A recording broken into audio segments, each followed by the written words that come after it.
So let's begin our first session together on our RAJE Ambassador program. And the theme, there's going to be a number of themes that go through this program, which you're going to identify. Now I'm going to explain them to you.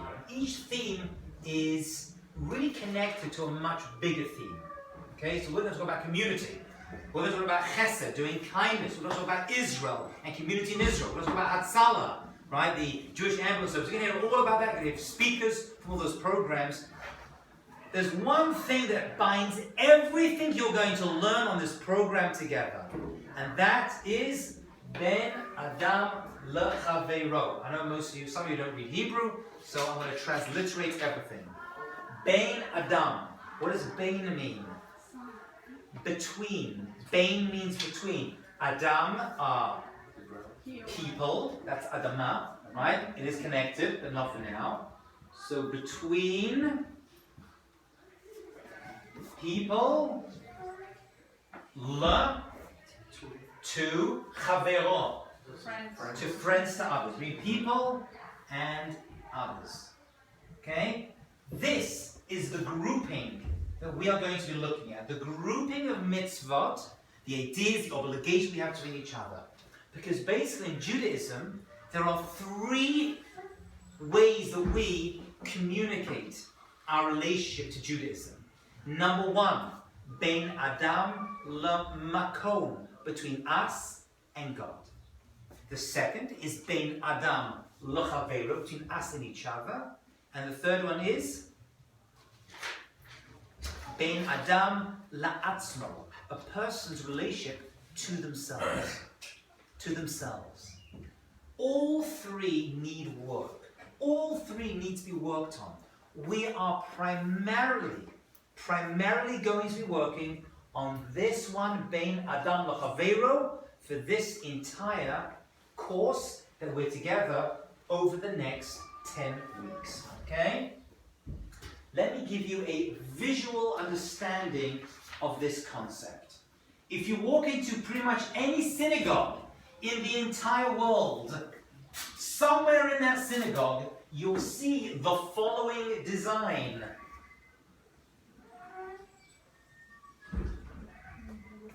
What is that? Right? The luchot. That's right. The tablets, as they are referred to. Excellent. They are also referred to as the Aseret Hadibrot. Aseret Hadibrot. Next week, all of you should bring a pad or pen. I'm going to give one to you. I'm going to write stuff down.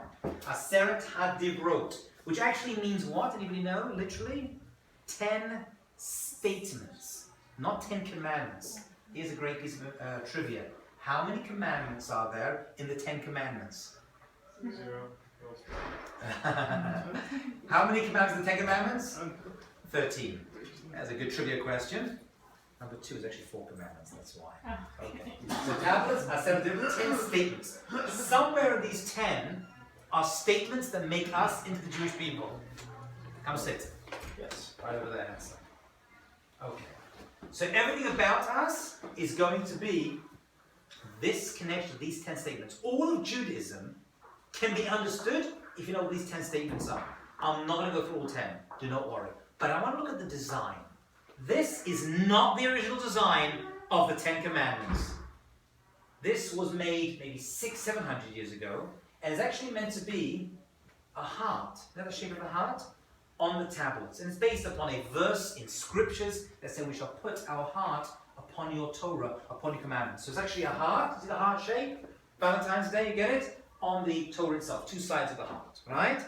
The original design, ladies and gentlemen, was actually 2 blocks, like this.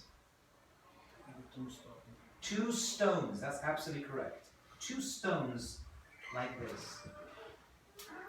And the words were etched into them, cut right through.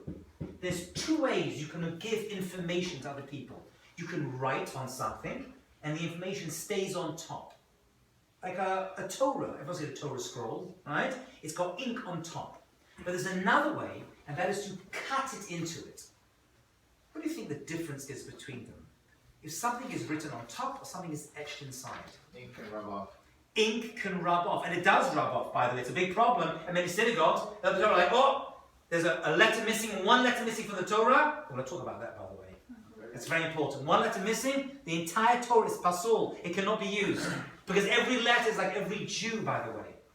Every letter, every Jew. If one is missing, we're not complete, we're not shalem. So what? I've got another few 100,000, what's the big deal? Every single person matters for us. You're going to hear about that a lot during our course. Okay? So very good. Ink and rub off. What else? Even in English, I etch it into stone. What am I saying? If it's etched into stone, Permanent? it's permanent and it's important. It's really important. I want it to last forever. And I'm cutting it in. Okay? So these 10 statements were cut in. Why do I need 2 blocks? In case one falls. In case one falls, that's right. Like, whoop, one's gone, don't worry, got one for free. It was on sale, we choose like wholesale, right? We like stuff cheap, one came, actually there were 3 originally, we dropped 1. Yeah, that's more Mel Brooks than it is Torah. I think one is between us and God, and other is between us and... Says Doron, right? Says Doron, you know what? They're different. The first 5, 1 through 5, are bein adam lamakom, between us and God. The word makom literally means a place. But one of the names of God is makom, because God is the ultimate place. So one of the names of God is makom. Makom. Okay? Makom. Makom means a place, because God is the ultimate place, yet He's not contained within it. Ultimate space. So you're right, 1 through 5 are between us and 6 through 10, then are mitzvah which are between us and others, right? Bein av l'chaveiro. I've got a question for you. Why couldn't we just put all 10 onto one big block? Because this way it's like balanced. Very good. What was your name again? Asya. Asya. Nice name. Asya says, you know, by the way, people usually get that the first time. That's very good. If all 10 were put onto one block, what would you have thought? That's a lot for me. They're all the same, but not necessarily. If I give you a top 10 list, which is the most important? Number 1. And the least important is number 10. Right? So it could have been that we could have put all 10 onto one block, but you would have thought 1 is 1 and 10 is 10. So what do we do? Yeah? Plus, I feel like if you put all 10 onto one block, people will be like, that's a lot. But when you split it, it's like, oh, there's Bite size. Bite size. Okay. I've never heard that answer before. Doesn't mean it's not true. Very good. By making it separate, I'm saying that these ones between us and God, bein am lo makom, and these 5 bein am lo chaveiro. I keep using the Hebrew so you get used to the Hebrew. So that's why people refer to it. Bein am lo chaveiro are separate but equal. Because if the top 5 were between us and God and the bottom between us and each other, you would have thought, between us and each other, who cares? I'm all about the God mitzvot. For example, Shabbat. That appears in 1 through 5. It's actually number 4. So I would turn around and I would say, that's what I'm all about. But when it comes to treating other people, killing other people, stealing their money, taking revenge, being nasty, being jealous, committing adultery, all those things, what do I care? That's not what being spiritual is all about. That's a mistake. Because they are next to each other, they are equal weight. But then there's another side as well. If it were just this, and then this would have been below this, what would you have thought? They were all about how we treat other people. Alright? You know what, Rabbi? I hear it all the time. I'm a good person. When it comes to Judaism, I'm not interested. I want to be a good person. That's also not enough. That's also enough. You need to have a balance of both. We are, as a people, as a religion, very balanced in our approach. You're going to meet a lot of people over the next 10 weeks, or 9 weeks, because we didn't reach the first session, who are people who devote a lot of their time, effort, energy to block number 2. But they don't for 1 second ever say, this doesn't apply to me. The foundation of this is this, because this is still 1, and this is still 2, and this is still 3, 4, 5, and this is 6, 7, 8, 9, 10. Okay? At a future time, I'll go through the details of it. But for now, just so you see the physical representation, how God himself said, this is important. How we treat others, building community, working together, creating community, creating friendships. This is what we're all about. Any questions? Anything I said so far? Comments? One question. I've always wondered, the fifth commandment is about treating your mother and father who are human. Excellent. Excellent. Your name again. Greg. Greg says, Rabbi, wait a minute. What you're saying is true. Then number 5 should be over here. Number 5 is honor your mother and your father. Actually, honor your father and your mother. Also, you should fear your mother and father. That's elsewhere. That should be over here, right? That's because your parents are human. Somebody answer Greg, please. Yes. Well, Oh, sorry. Go ahead. no, No, Always so polite. Go. Doesn't have to do with like technically God has like a parent's relationship with us since we're Very not children. good. One answer. There's many answers to this question. It's a great answer. Great question, by the way. An answer is we refer to God as our Vinu Shabashamayim, our Father in Shemayim in heaven. So the relation between us, there's a lot more to this, by the way. This is actually a very deep idea. Our relationship to our parents is linked very strongly to our relationship to God. You can't have a relationship with God and ignore your parents. And by the way, when we say parents, we mean people who gave birth to you, but also what your parents gave you. The traditions, the ideas, the Judaism, that comes from our parents, right? You don't choose Judaism, it comes from that world. Same thing over here. What we're trying to say is that this idea of honoring mother and father is part of our relationship to God as well. Okay? It's the same root. In other words, we're down here, if you will. Here are our parents, right? And there's God. The big G is on top. See that? If you want to get up here, you can't go around. There's got to go through this point. And by the way, your parents, if you think about, are mini gods. Your parents say, don't do that. I don't need that good thing. Like, why not? Because I said so. You said so. That's God, right? God does something. Why is this happening to me? Because I said that's what needs to happen. You need to go through this experience. Right? I take my son to the store. He sees a nice chainsaw. Right? He's like, oh, Abba, I want it. I'm like, you can't have it. Why not? I'll explain to him. He turned on the chainsaw as a 5-year-old. He's going to cut his sister's limbs off, which actually for him is a selling point, let's be honest with you. So I said, you can't do it. Why? Because I said so. Now you try to explain, but at some point I said so. So actually, it should be over here. And by the way, the fact that it's at the bottom, interesting enough, shows that it's a foundation. So number 10, says the Ramban, says that this, number 10, actually is really important. Number 10, by the way, is don't be jealous. Lo tahmod, which is an unusual command, because it's an emotion. But we'll leave that aside for a second. Just go with the flow that being jealous is going to be a child. If you're jealous, you end up stealing. You end up stealing and kidnapping. And you're going to end up killing other people, taking other people's wives, and you're going to end up boom, boom, boom, boom, not believing in God. Number 10, says the Ramban, Nachmanides, is actually more important than number 1 in some way, because it can actually, the others come and go, right? Like roots of a tree, right? And then the branches are important, but you can come back. Once you lose this, once you appreciate what you have, everything else gets thrown away. So this is the roots. And by the way, these 10 end up becoming the roots for all the other 603. This is 10 of the 613. It's also a good question for, trivia game. Well, 603. 603, because Because okay. Now the reason there's 30 commandments because each one of these is number 2, which is not worship idols. You know, we Jews are not into idol worship. Really, right? We're into American idol worship. That we're into. That we like, but not idol worship. Okay. So let's repeat this point. Original design, 2 blocks, separate but equal for us, between us and each other. It's crucial, but you can't leave this alone. Okay, it's all one holistic whole that has to combine. So there's a vertical relationship, but there's also a horizontal relationship as well that we're going to be seeing over the next coming years. Okay. There's a lot more there, but we have a lot of time together. I want to talk to you a little bit about Jewish history, because we are at, as far as I'm concerned, a really amazing point in Jewish history right now. It doesn't get better. We now have the state of Israel. We have Jews all over the world moving to Israel. We have the Jewish community in America, probably the greatest country in the world today, in terms of the free world, if you will. We have a lot going on, okay?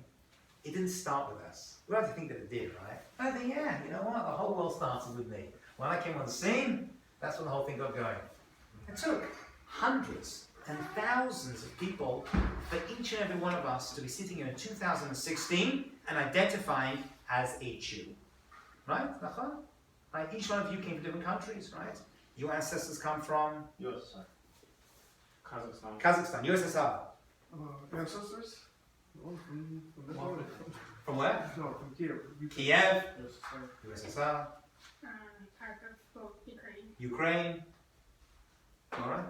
Oh, Persian. Persia, right? We have the full, we have all the terrorist states. This is amazing. I really appreciate this. All we need is a couple of Syrians and an Iraqi Jew, and we're ready to go. You know, I remember somebody asking, what does it mean Jewish for you? And my answer was to live outside of Israel. What? To live outside of Israel. Oh dear. But I'm seriously, like, even today, like, I never felt Jewish in Israel. Only here I feel Jewish. This is a No, very very common honest thing. with you, I'm This not- is no. This is very, very good. Interesting. I want to touch upon that exact point. Okay, we're going to have a whole court class just on Israel as well. We're going to get there. Okay, we're going to build up till we get to that point. But I want to do something extraordinary with you. So, guys, I want to focus very, very hard on this because we are going to review all of world history in about 5 minutes. Can you handle that? I like, you know, my favorite joke, by the way. I have many jokes. For example, my favorite joke is that we live in the ADD generation. Right? ADD, everything is like ADD. We have short time span. We're on the phone. It's gonna be short. I used to give 1 hour classes online. Then I do 40-minute, I do 1 minute classes. You know, eventually it's going to be like a Vine class. 6 seconds. Hi, my name is Robert Love. Goodbye. This is the point of the interview. So my joke, that's not the joke. That was good as well. That was good. But it gets better. I say we live in an ADD generation. Everyone knows what ADD stands for. Attention deficit. I disagree. It's not attention deficit disorder, ADD. We're living in the ADHD generation. What does ADHD stand for? Attention deficit. Hey, donuts. Think about that one. That's a great joke, by the way. That's a great joke. Okay. So I want to take all the Jewish history, and I'm going to crush it down into a little box for each and every one of you, and you're going to take it away because there are various themes that have followed us right through Jewish history. There are various themes that have followed us right through Jewish history. Some of them are really, really bad, like anti-Semitism. Okay? That's one of the things that has followed us. I want to talk about one which may seem bad, but in reality has done a tremendous amount of good for us and for the world. And by understanding this, and I'm not going to tell you the theme, at the end you're going to see it. When I go through all of Jewish history, actually all of world history if you like, right, from Adam onwards, we're going to see that everybody and everything that we are as a people is coming from this. It's uncanny. And all of you here, specifically you guys, right, because some of you were born here, not all of you, right, most of your parents were not born here. I wasn't born here. My parents weren't born, obviously, here, right? And my grandparents were born in Persia, right? So everyone came from something's cooking. Watch this amazing, unbelievable thing. The first people were, according to the Bible, right, as individuals or a genus, they were Adam and Eve, right? Adam and Chava. They were in the Garden of Eden. Whatever that place was, it was amazing. They were told, you can have whatever you want. The first command given to humans was, you can have whatever you want. Eat from the tree, enjoy, have a great time. Except this one tree. This one tree you can't eat from. Was that a 2 tree? That was the second one. It eats, right, of good and bad. It was one in the center of the garden that you can't have. What do most people do immediately? I can't have it. That's what I want, right? What their sin was is a lot more deep. I'm just covering it. They ate from the tree. Okay. What happened to them? They were kicked out. They were kicked out. Well, what was the original fruit, by the way, just for interest? We don't know. Interesting. Different opinions. No, it wasn't an orange. No one says orange. Right? We know in the Christian world, actually, the Torah does not even tell us what it was. Okay? It's called a tree, it's called a fruit. According to our tradition, it could be grapes, it could be figs. Most likely it was a fig because they had to make a fig leaf out to clothe themselves. That came measure for measure. They sinned with figs, so they fixed it with fig. Some say wheat, and some say it was actually an etrog, one of the 4 species we eat on. We shake, we don't eat, we eat afterwards actually, on Sukkot. That's right. They were kicked out. So Adam and Eve, kicked out. They have children. Children, Cain and Abel. You heard of them, Cain and Hevel. Right? They both brought sacrifices.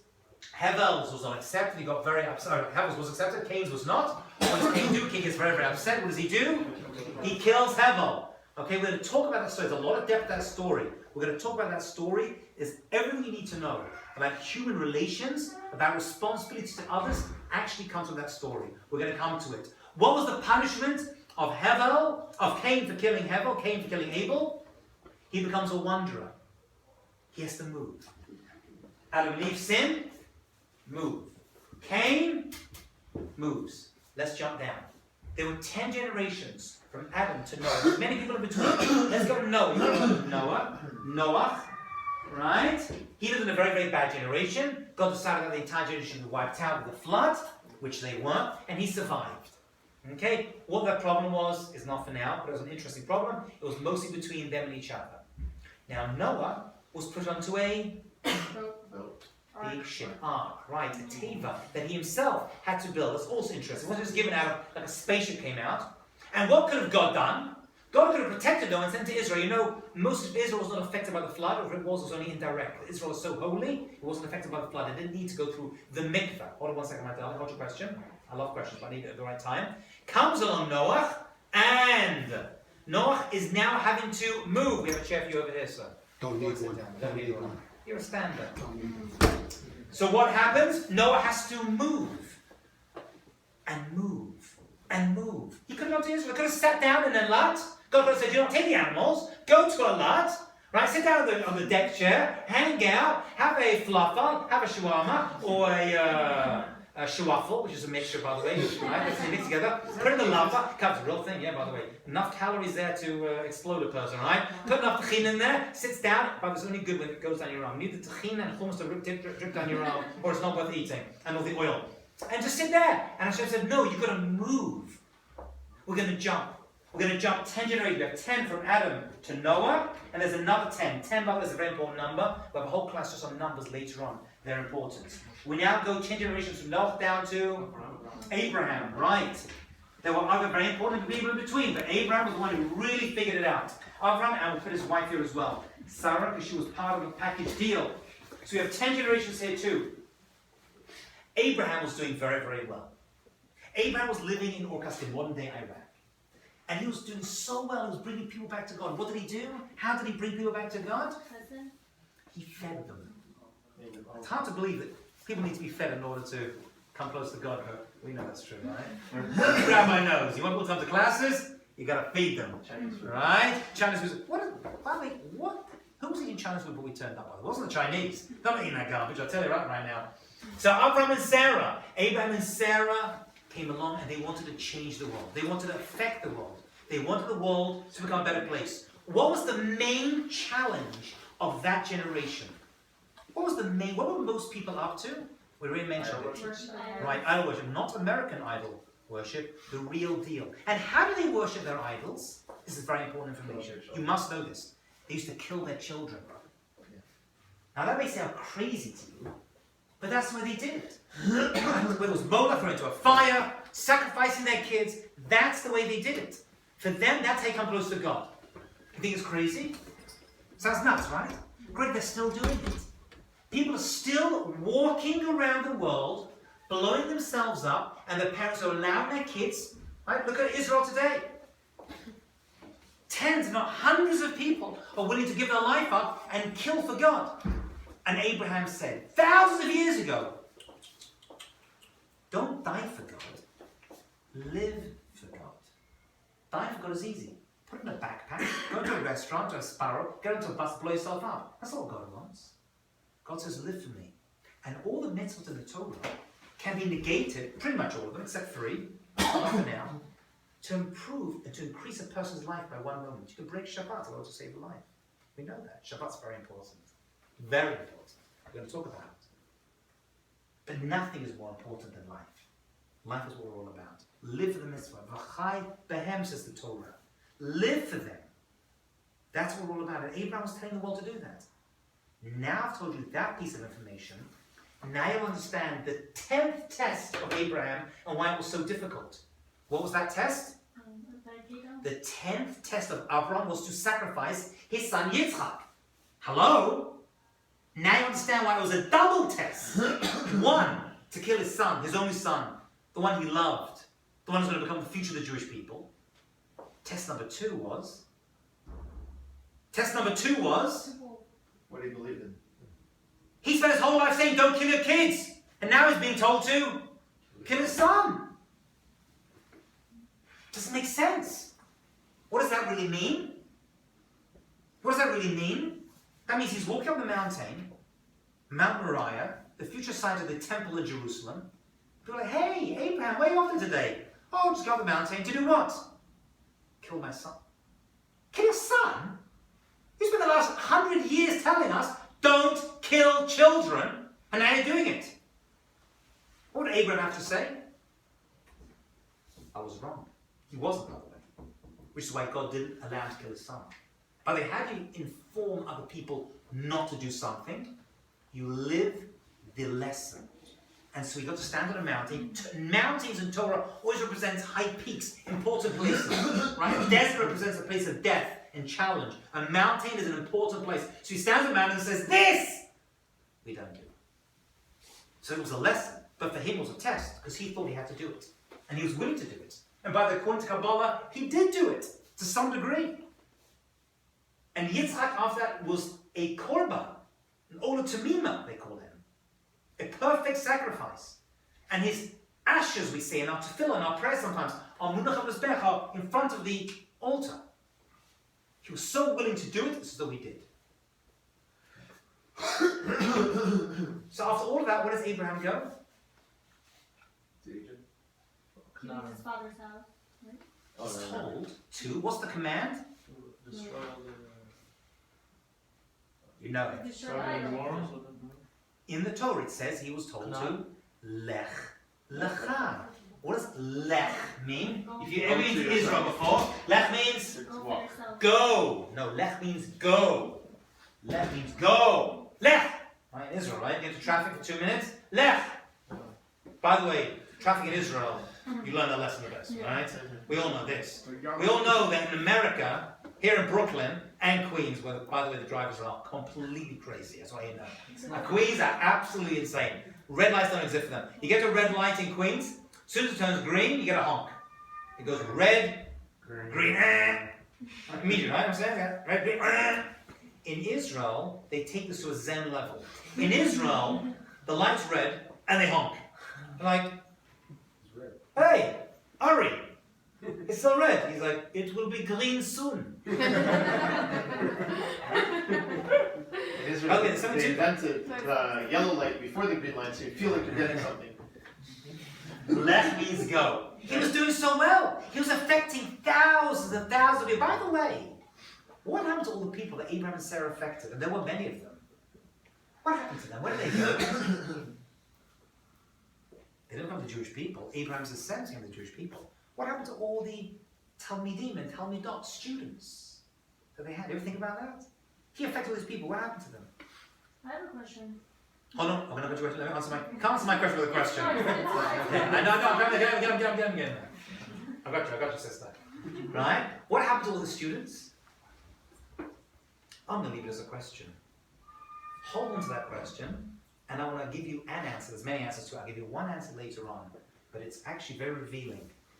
The answer is going to have to be along the lines of they left and went back to their communities and create the idea of one God in their communities without becoming Jewish. They couldn't become Jewish because only Abraham's descendants. Or maybe they did become Jewish at a later time. Maybe years later, maybe decades, maybe centuries, maybe thousands of years later. Now, My question is, like you said, he went around, Abraham and Sarah, they went around teaching people about there's only one God. How did they come about to do this? Because if I go right now to Saudi Arabia and I'm sitting there preaching about Judaism, they're going to kill me right in the spot. Very, very good. It wasn't easy. And he had an army to protect him as well. And he created something new. And by the way, the reason Saudi Arabia is what Saudi Arabia is and all these other countries is because of Abraham. Let's not forget that Islam and Christianity come from Judaism. Let's not forget that. Because remember, everyone believes in idol. And people came to him and they were affected by it. By the way, people wanted to kill him, went to war. It wasn't simple. Right? We look at it as, ooh, floating around. It's all love, love. It was not easy at all. He had to escape for his life. His wife was kidnapped twice. It was easy. Sarah Was kidnapped twice. kidnapped twice by two leaders. Yeah, comes out another time. Hand up over here. The This is good. I think this is. I don't get this many questions. Usually I'm just like talking for. Yeah. I had 2 questions if we could go back to Noah. Okay. The Noah question, I heard that Noah was punished by God for actually not trying hard enough to get more people on the That's an earth. interesting question. I would say he was punished, but he may have failed his mission to some degree. But that's not for now. But that's an interesting. We may come to that another time. Okay. And we are going to come to that another time. Yes. And the second thing is, what was it? It was about never mind. Okay. Yeah. I lost it. Well, It's okay. My question is, I've always had this question in mind. How did Adam, what is it called, Abraham and Sarah knew how to preach to people about, let's say, Judaism, because the Torah wasn't given yet? Right. There was no Judaism at that point. Right, I know. Actually, Abraham and Sarah Right, weren't even Jewish. They preach the idea of one God. And the Rambam gives a biography, which is not for now, that they figured it out. It is something that anyone can figure out. No special secret. If you think about it and contemplate it, you go, It's like a moral. there's a lot more to it. I can't go to, I've got to finish this idea. I hold on to it, I know I want to hear it too. This is good, I like this, but I got to keep moving. You'll see why in a second, okay? We get to a point. Adam moves, Cain moves, Noah moves, Abraham and Sarah told to go, left. Where were they told to go?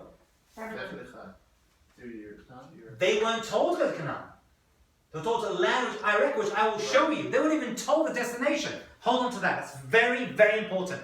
God knew exactly what they were going to go to Israel or Canaan. Before the Jewish people entered, it became Canaan. Right? That's the physical land. It's called Canaan. But they weren't told that. They were not informed of that information. So we have to figure out why. Hold on, that's very, very interesting. Abraham has children. What are the children? Right. He has children. He has Yishmael, one son through his wife Hagar, and he has another child, Yitzchak. Yitzchak is interesting. After this sacrifice, after the Akedah, he wasn't allowed to leave Israel. He became so kadosh, so holy, he wasn't allowed to leave Israel. You don't see too much of him after that. Not for now. Yaakov. Now Yaakov, his grandson, he gets to move. And he's moving in and out, in and out. He goes to live with Santa Lavan. He goes to he goes in. Yaakov has 12 sons, right? The tribes. Eventually they became families and tribes. Reuven, Shimon, Levi, Hudi, Issachar, and Dan, Naphtali, Gad, Asher, Yosef, Benjamin. You're going to memorize all that for me within the course. And Can you repeat that? and now we'll repeat it. And those 12 tribes, which pretty much all of us today come from, anybody know? Yehuda. Most come from Judah today. Unless you're a Cohen or a Levi, you come from the tribe of Levi. The Ethiopians believe they come from Manasseh. Dan. The Indians say they come from Manasseh. Different Bnei Manasseh. Right? There's different opinions. We're not too sure. Right?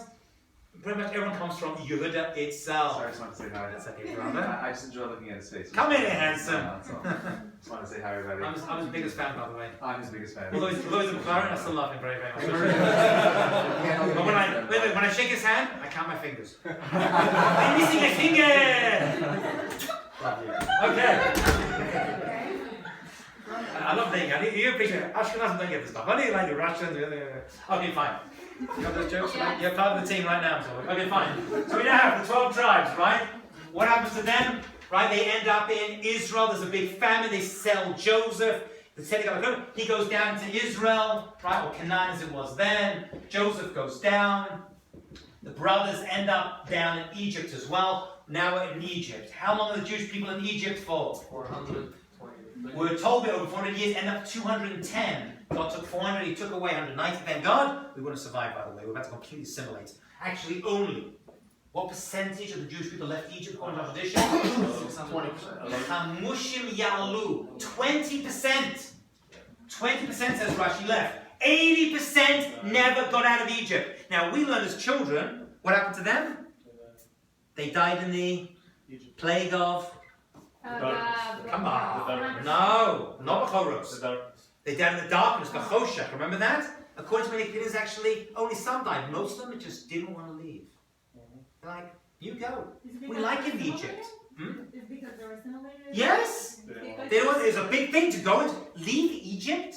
Do you know what's to leave Egypt? Egypt was the America of his day and walk into a desert. Try to live American It's like life. emigrating from America, right, and go live in a desert in Africa.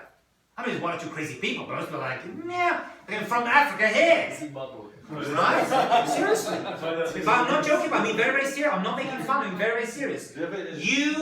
Nobody left Egypt. Everyone's trying to get into Egypt, but also no one got out. It was the North Korea of its day. They couldn't get out. By the way, what percentage of Jews today, would you say, In the world. feel committed to Judaism and identify as Jews? In America or in the world? In the world. 20%. I would say about That's 20%. why they said when Mashiach comes, only 20%. We're going to talk about that. Okay, hold on. So I have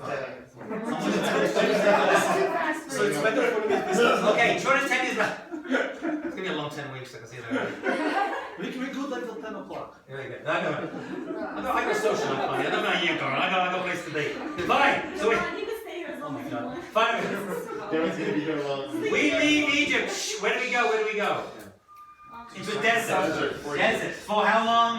40 years. You got to know this stuff. This is basic Judaism. 40 years in the desert. How many times do we travel and do we sit in one place? No. No. How many times do we travel in the desert? There were different. The Torah goes a lot into how many journeys we went into. How many were there? 42. An average of once a year, but sometimes it was a few weeks. Very important. We're never told how long we'll stay in one place.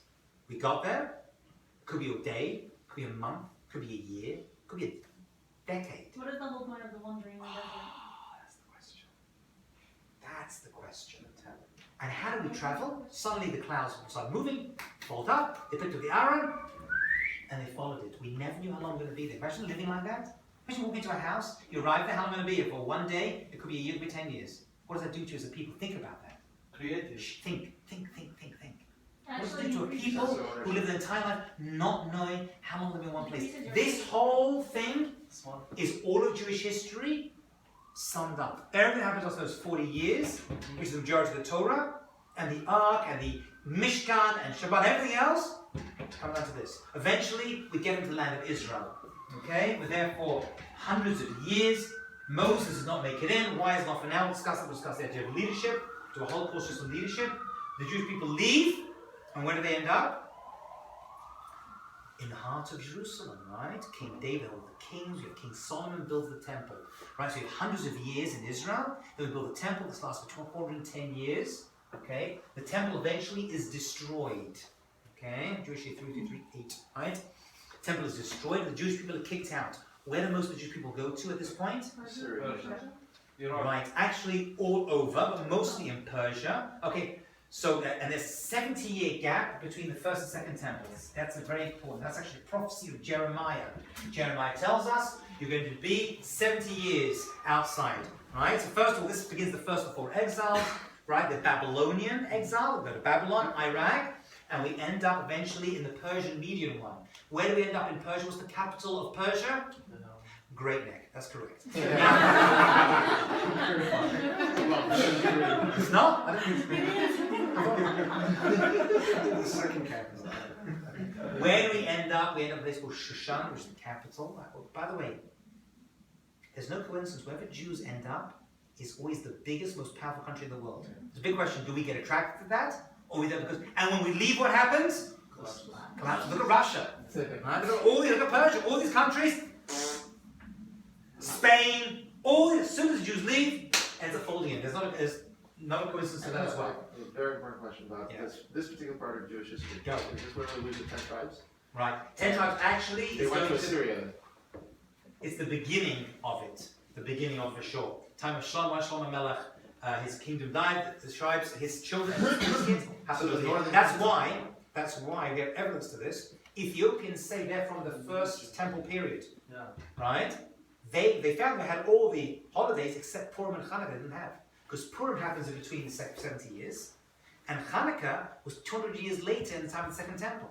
So even so the split happened over there, yeah. Why did Israel? But more so later. It's going to be also. Why did Israel split into Judah and Benjamin? Two different kings. The kingdom broke off. Northern kingdom, southern kingdom, and the northern kingdom split off. So now we have 70 years. Now the second temple lasts for 420 years, gets destroyed by the Romans. Right? Greeks came 200 years, the Romans took over the Greeks, temple is destroyed, Jewish people are, where do most Jews end up? End up in Babylon, right? Babylonia, right? This was the golden era. This was a very good time for the Jewish people. Very difficult, but happens to be Babylon. It's the was second after fantastic. the second temple? Second temple destroyed, end up in Babylon. First temple 70 years, mostly Persia, Babylon, the Iraq, and the surrounding area. Remember Babel as it's called. Babel. Okay? Babel is where we're at that point. What about when they went to the Roman Empire? Did that happen? That happened. The Romans destroyed the second temple, yes. Romans destroyed the second temple, and the Jewish people are dispersed. Okay? Now we're all over the place. So the majority of Iraq, right? When Babylon was the thing. Then where's the next main area? I'm jumping over here, but I've got to finish this off. Spain, right? The golden era of Spain, right? Actually, it happens to be that there's Ashkenazic Jewish dance as well. 11, 1200, you have evidence of Jews in Poland. Poland's going to be much, much bigger later on. But Spain, the golden era of Spain, okay? And for there, hundreds of years, the Jewish people went up. We were leaders. Spain was America of its day. Yeah. Until Ferdinand Isabella, Yamashima, the names were blotted out. In the year 1492, when Columbus, the Jews were kicked out that exact year on the 9th day of the Jewish month of Av. And Ferdinand Isabella came back. By the way, they weren't stupid. Ferdinand Isabella, they were crazy, they weren't stupid. They turned around to their chief accountant, who was a great rabbi, Rav Don Isaac Abarbanel, a great Jewish thinker and writer. And they turned around and they said, you can stay because we need you to run the books. And you want to get the Jews out, but you also need to still run stuff, you know what I'm saying? And he said, no, I'm leaving. And on the 9th of Av, he stood at the border and he was ready to leave. And he did. And many Jews died on that journey. Many tried to go to Portugal, tried to go to Europe, very, very difficult time. Many converted, the conversos, the Moranos, as they're known derogatively. That's why Yom Kippur, we actually make reference to some of our early prayers, the contemporary prayer, to the Aravanian, to these people. Before we say that prayer, to these people, right? This was the time of this day. So they get kicked out. Columbus was not Jewish, I should mention. Maybe we'll have this theory. I have a friend of mine who is a big theory of it. He did lose his way. He thought he was going to end up in America, right? Which is a very good thing to do. Didn't ask for directions, right? Like a typical Jewish man. However, he did not end up over there. Okay, fine. He ends up in America. Interestingly, we get kicked out, and the founding was going to become the biggest place for the Jewish people. Right? God puts the solution to the problem before the problem even begins. Okay?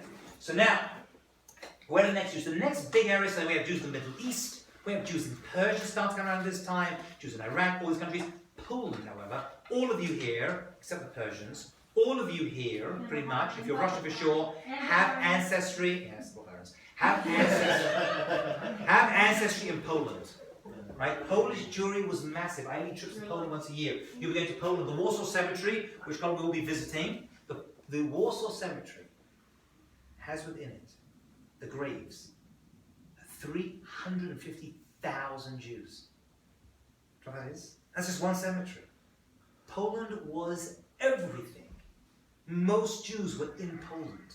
And from where they moved to Poland? So from Poland was the epicenter. Yeah. And then what happened? And then we have to jump forward, and this is for hundreds of years. Hundreds of years. We're talking for centuries. 90 acres worth of land just for Warsaw Cemetery. Right? Now Russian Jewry as well builds up at this time. Okay? And all the rest of Europe and the Middle East until Holocaust? Was it for Poland? What is it in Germany? The majority of Jews were. Jews were in Germany. I think Poland was always bigger. Poland was much, much bigger. There were Jews in Germany. Absolutely. Poland was the American state. Happens to be that the Germans got out. The German Jews saw the Holocaust coming, many of them, and they left before. And the Poles were like, this is our home. I can't believe it. It's not coming over here. And they got it worse. Happens to be Why that did they have a Polish Germanic language? Like Yiddish is a Germanic. It must have been that at some It point was a mix. their ancestors lived in Germany. Yeah. There was some connection over there, yeah. Okay. Yeah, must be. Okay? So now we are post-Holocaust. I know we jumped around a lot. And we've used in the Middle East, 1948, right? The great modern miracle of our time. The Jewish people were given the land of Israel. And at that time, by the way, here's something which most people are not aware of. There were about up to 1 million Jews in the Middle Eastern countries that were kicked out in 1948. Like the Iraqi Jews, the Syrian Jews, right? The Moroccan Jews, right? Moroccan Jews actually never so bad. Morocco was actually better to its inhabitants, right? The Syrian Jews, they all had to leave with the shirts on their back. Okay? Very, very difficult. Living Jews, you name it. Right? The untold story of 1 million Jews that were kicked out of their homes. They're also refugees, And like, yeah. 100%. Now, we're going to look at it that way. I'm going to The go world- Palestinian. the world- But let's talk about the 1 million Jews that were kicked out of their homes just because they were Jewish in Middle Eastern countries because they didn't like the fact that we were setting up a state of Israel. By the way, They ended up in definitely refugees refugees. because many of them went to France and the United States. They didn't go to Israel. They didn't do Aliyah, so they ran. Many did though. Yeah. Many did. And then we end up where we are pretty much today. The majority of the Jewish people are in America And Israel. and Israel. Actually, And Frank- according to Bibi Nasi and France, although that's the third. That's the third. That's reducing. But what's fascinating is that this actually has implications for Mashiach as well, which is not what I want to discuss on this course, but I'll just mention it because you are advanced students. You've been through courses before. Having the majority of the Jewish people in the world living in Israel is very important. Very important. You only have prophecy when the majority of the Jewish people live in Israel. The prophet has to be in Israel, and the prophecy only comes when the majority of the Jews, that means 50.0001% of the Jewish people are in Israel. So we are at a very important time, because right now, we're on the cusp. We're going to be now, we're there, but we're on the cusp for sure. We're on the cusp. However, and I've got to finish off, I have 1 minute. However, all these Israelis who are leaving Israel coming to America, what about them? Yeah, what about them? Who's selling all the creams in the malls on the Agalot in the malls? Who's doing that? Right? It's like, hey, come! I give you special cream. What kind of cream? Ahava cream. You want to put love cream on me? Beat it, yes. Right? Right. That's by the way, how many Israelis are there in America today? A lot. By the way, I went to Germany last year, and they said that about 3,000 Israelis went to Germany, made Aliyah to Germany. My dear, Germany's a big, a lot of Israelis go to Germany. right now, America, officially 500,000, unofficially 1 million Israelis in America. 1.1. Stop. Can you see a theme over here? Yeah, move. Move! We Jews can't sit still. You know, when I was a kid, that's what my rabbis used to tell me, Rabbi Yeshiva, hands off, you can't sit still. Then I got into trouble. Now I make a living out of it. Look at that. But all the stuff that you got into trouble as a kid ends up becoming how you make a living later on. Just bear that in mind, right? Some of the bad stuff is becoming your greatest skill. Wandering Jews. Wandering Jews. Why? Listen carefully. We're going to have another few minutes, then we're going to take a break. Actually, we're going to go straight to the next piece. Lech. What comes after Lech? Go. Lacha. Lech Lacha. Lech means go. What does Lacha mean? To yourself. To you, for yourself. 2 answers. 1, for yourself, for your benefit. 2 is to yourself. Wow. If you want to know who you are, you have to move. Now move, listen very carefully, does not just mean geographical movement. It can mean that as well. Movement also means, am I moving as a person? Am I building? Am I growing spiritually? Am I building a community? Am I working on things? Am I creating something? So hold on, I'm going to finish something. Am I creating something? He was told to lech. Where? Where was he told to go? Just go. Away from. Just go! Yeah. Why would he just told, why did God say, by the end of Israel? God knew he was into Israel. He knew eventually end up in Israel. Why did Hashem say, why did God say to him, you're going to Israel? What's the answer to that question? What's Israel? Because it's not about I think it should have the same- destination, it's about The journey. the journey. It's about the journey. That's what. In other words, we always think I'm going somewhere. It's not about the destination. We're not into destination. We're into movement. Am I going? Am I going somewhere? Am I moving as a person? Am I growing? Look at us. Humans are made up as mostly what? European. What are humans mostly made up of physically? Water. What is water like when it sits still? Stagnates. Stagnates and evaporates. When you sit and get comfortable, what happens to our people? We disappear. We assimilate. We disappear. What do we as a people need to do? Move. There's got to be growth and movement. We're going to learn this semester that if you want to become an ambassador, what do ambassadors do? They travel, they move, they create. They don't sit still. They work on the community, work on their family, work on themselves. Constantly working and moving. Avram Avinu was told a secret to Jewish history. The Jewish people in the desert, 40 years, they could have just sat in one place. Why do we keep them moving? You can't sit still. Water stays fresh, water has to flow. Flowing water stays with you. You build a pond in your garden, you've got to have pipe water, you've got to keep going, right? You've got to keep it moving. You want to be healthy, you've got to keep moving. Physically, you've got to move. Spiritually, you have to move as well. We are the people of movement. It's not punishment. It's a system. Does it make us stronger then? Now you lose people along the way. You lose people along the way, there's no doubt about it. Right? Ships are very safe in the harbour, but that's not what they're made for. Unless there's a hurricane. And then there will be hurricanes. And there'll be many hurricanes right through Jewish history, absolutely. There'll be many hurricanes right through Jewish history, yeah. What's the church? The whole concept of movement and just moving with no destination. No, that kind of sounds like this Native American concept of like, you know, go find your spirit guide. Where's our spirit guide? Oh, I love We it. don't have any prophets. Yes, we do! Beautiful question. That's why we have Torah. The word Torah, interesting, means a number of things, right? And we have something called halacha. What does the word halacha mean? Let helps us go. So we have a light Torah, Horah. It teaches us, it guides us. You're right. You're right. There are leaders of every generation. You've got to find the leaders. And everyone says the leaders from last generation were better. But there's a growth, there's a movement, and there's a light. There's a light. And it's there to guide us and show us the way. That's what the Torah is. That's what Jewish learning is. What's our current movement? We're right in the middle of something very, very big. Very, very, very big. Oh, Well, yes. I mean, I know we're in the years of the Mashiach, so. Something's cooking, my dear. And then, I remember. Look at the world today. Look at the Ethiopian Jews, look at the French Jews, look at the Russian Jews, look at the orange Jews. Everything. Everyone. But I remember one of the rabbis saying something, I did this Rabbi G's class, that like a whole bunch of bad things will happen so that Everything. No negative prophecy needs to happen. Only positive prophecies must happen. Well, Negative prophecies are sometimes like a child. You've got to give the kid a little punch and make it go. But not always. The kid can always say, I'm sorry, and not get it. Okay? But this is the system. This, ladies and gentlemen, is the secret of Jewish history. This is the secret of every Jewish community. This is the secret to life. You get this, you get everything else. We're going to stop over there.